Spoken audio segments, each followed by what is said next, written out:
This next question is for Mr. Reid. Students we talked to, like high school senior Naomi Escobar, worry that your plans don't focus on class size. Here he is. Getting individual attention. I guess the class sizes are just large, so sometimes it's kind of hard to approach the teacher on your own and get help on a specific situation or problem.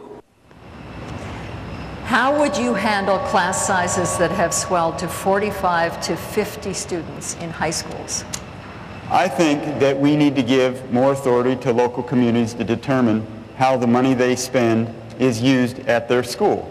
And that will allow them to address class size as well, and schedules, and to some degree curriculum. And I've been consistent about that. And I think that the inconsistency here is what Brian has said about class size. In his budget plan, he said that the money, $110 million, that is currently allocated for class size reduction in Clark County, that's money that's used to reduce class size for second and third graders. He said in his budget plan that that money should be diverted to Carson City and put in the general fund. Then when I began to criticize him, he said something else. In his education plan, he now wants to give that money to local school districts so that they can determine how to use it. It sounds strangely similar to what I said in March, and I wonder why it was in his education plan when he released it this summer. Your response, Mr. Sandoval. Thank you. And classroom size reduction is incredibly important. Now, that was an older student, and we have classroom size reduction from first through third grade. I think my plan addresses her concern exactly. And my point is this. My plan calls for local control. It calls for block grants. So therefore, a school district can decide, do we want to use this money to make the classroom sizes smaller? She looked like a high school student. Do we want to make them smaller in junior high? Do we want to do it in fifth grade? It gives them that flexibility because, again, not all school districts are the same. I think it's incredibly important that they all have that flexibility and autonomy to make those decisions which are best for their kids. Rebuttal, Mr. Reid? Absolutely. Why is this important? Recently I was talking to Anna Laura. She's a kindergarten teacher. She described to me what her day is like. And I want you to think of what it might be like. She has 45-year-olds all day long. That is a patient woman. And class size reduction would help her do her job. It would help her educate our children. That's why it's important. We need to think of it in those terms. Anna Laura also described to me how she buys glue sticks and scissors and pencils and paper and everything that her students need because the resources are lacking at her school. And Brian, on the face of it, and I seem to agree on this. But the problem is that Brian cannot fund class size reduction. His budget takes that money and puts it somewhere else. My budget holds education harmless. I balance the budget without using education dollars. Brian can't say that. Next question. This question is for Mr. Sandoval. The empowerment model gives principals more control over budget and curriculum, and in Clark County they are supported by private donations. Are EDGE schools dependent on private money, and if so, how do you plan to get those private donors? I believe EDGE is in your plan. I can answer that question, though. The question was this, with regard to empowerment schools, and as Mr. Reid describes his schools in his plan, the EDGE schools, and what we'll have in Washoe County, which are called Envision schools. And that's my point. Again, I've read Mr. Reid's plan. It is essentially a repackaging of empowerment. Empowerment works great. We have many schools here in Clark County, and I visited Chaparral High School. I was amazed by the principal at Chaparral High School and the opportunities that empowerment gives and the flexibility that it gives. I think that it should be expanded. So that is something I've supported specifically within my plan. It's going to go to Envision schools in Washoe County. The frustration is that, we have magnet schools here in Clark County as well, is that there are people waiting in line. I think that we have to have open enrollment, again, to give kids choice, whether it be a charter school, a private school, or the public school of their choice. Mr. Reid? The problem with empowerment is it doesn't empower enough people. Brian's plan wouldn't empower enough people. Edge schools would be available to every school in the state of Nevada. That's the difference. In Clark County, there are a handful of empowerment schools. In Washoe County, they call them by a different name, but there are a handful of them there too. My plan would allow every school in Nevada to be on that model so that the parents, teachers, and principal at that school could get together and decide what they wanted that school to be. We don't need all the strings attached to empowerment schools currently. We need to give freedom to people at the community level. My plan would do that, and it would fully fund that effort. And that's how my plan is different than what Brian describes. The rebuttal?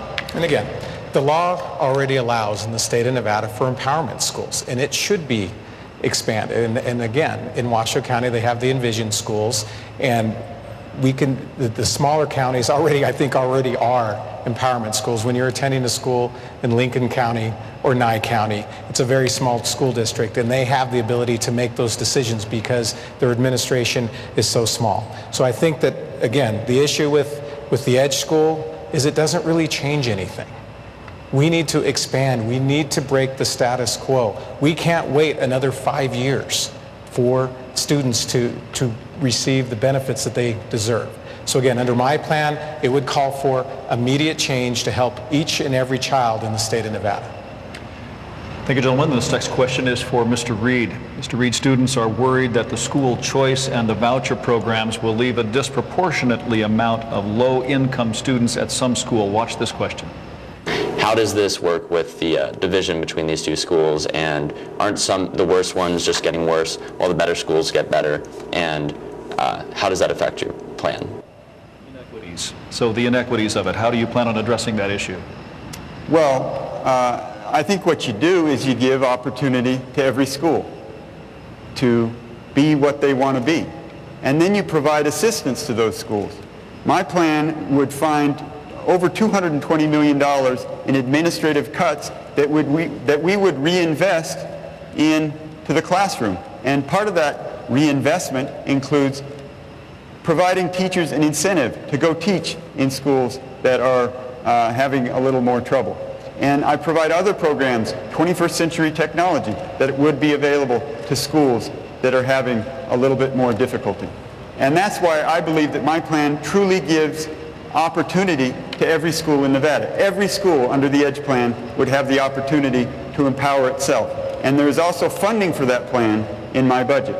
Now, Brian's plan, I think, would lead to the concern that the student mentioned, because he provides choice to a limited number of people, and the incentives in his plan only are available to the schools that perform well. He punishes poor performing schools even more and rewards the best schools even more. That is just going to exacerbate inequity. My plan provides opportunity to all schools and fully funds their opportunity to become everything that they want to be. Your response, Mr. Sandoval. Thank you. And again, my plan calls for choice. I think parents deserve choice. They should have the ability to send their kids to a school that they feel best fits their child's needs. So that includes private schools. I think that's going to create competition. It's going to make the public and the private schools better. Look at this school here. Again, people are waiting in line to get in this school because it is so innovative. And I think there are other schools and other kids that would like to have the ability to attend those type of charter schools in private schools. So again, I'm very firm on this, that I think that parents deserve choice. They have the ability now to send their children to career and technical schools and to magnet schools, but they have to wait in line. We need to broaden it out. I think competition is good, and it'll be best thing for all the kids in this state. Rebuttal, Mr. Reid. I think the question is, which parents should have what choice? Brian's plan gives a small number of parents a very good choice. If your child attends a private school in Nevada, then under Brian's voucher plan, you could get almost $6,000 a year to subsidize that private education. But if you have a child in a public school, and that child wants to attend a private school, they would get approximately $6,000. But if the average cost of a private school is $15,000, what good does that do them?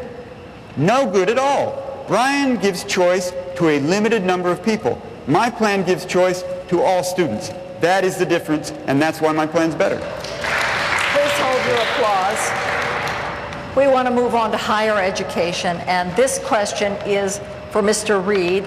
Neither of your plans address higher education. What are your plans for funding higher education? We'll probably ask that of both of you. Mr. Reid. I hate to disagree with Paula. Nobody likes to disagree with Paula, but that's just not right. Brian's budget proposal would cut 12% from the higher education budget, 12%. My plan fully funds education. It does not cut higher education. Why is that important? We all either know someone or are very close to someone that has lost their job. It is impossible to have a quality life if you don't have a job. And there is no better engine to create jobs than higher education. The Massachusetts Institute of Technology, a fine institution.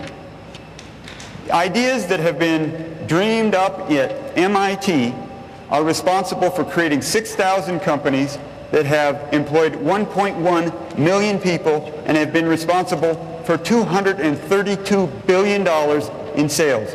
We can do that in Nevada. There is nothing stopping us from doing that here. But to do that, we need to build our higher education system so that it can provide the kind of good ideas that we can leverage into the private sector so that our people can go back to work. That's exactly what my plan will do. You can't do that if you're cutting higher education, like Jim Gibbons has and Brian Sandoval proposes to do. Higher education is key to our economic future. So it's important for economic reasons, but we also, I think, have a moral obligation. I was at the University of Nevada just last week. I met a girl named Betty who was on the quad with me, and she said, "Rory, look around at all these students walking around here. They couldn't be here if it weren't for the Millennium Scholarship. Half of them probably would not be in school." We need to fully fund higher ed so that we create economic opportunities for our people, and we also need to fund it so people like Betty can create opportunities for themselves so that they can work and live their dreams. Your response. Yes, thank you. And I've really enjoyed the opportunity to meet with the Chancellor of the University. I've met with the presidents of UNLV and UNR. I'm a proud graduate of UNR. I think our universities are incredibly important to the diversification of our economy and the future of our state. I think I need to remind my opponent that university employees are state employees. And as part of your budget plan that was released 3 days ago, it includes, as you've just acknowledged today, a continuation of the furloughs. That reduces the funding for the universities. But I think we need to come, again, I don't want to dwell on that. I want to dwell on solutions. And as I met with the Chancellor and I met with the presidents of the universities, they would like to have the ability to maintain their tuition that they earn from out-of-state students. It gives them more ability to fund their education, make them independent from the state budget. I'm going to work very hard with the heads of each of the universities to give them that autonomy and the ability to make decisions for their budgets. I'm afraid we've run out of time on this question. Gentlemen, that's all the time we have during this hour. It's gone quickly. We want to make sure that both candidates have time to take one last opportunity to let everyone here know where they stand on education. And because Rory Reid chose to open first, he will begin the closing.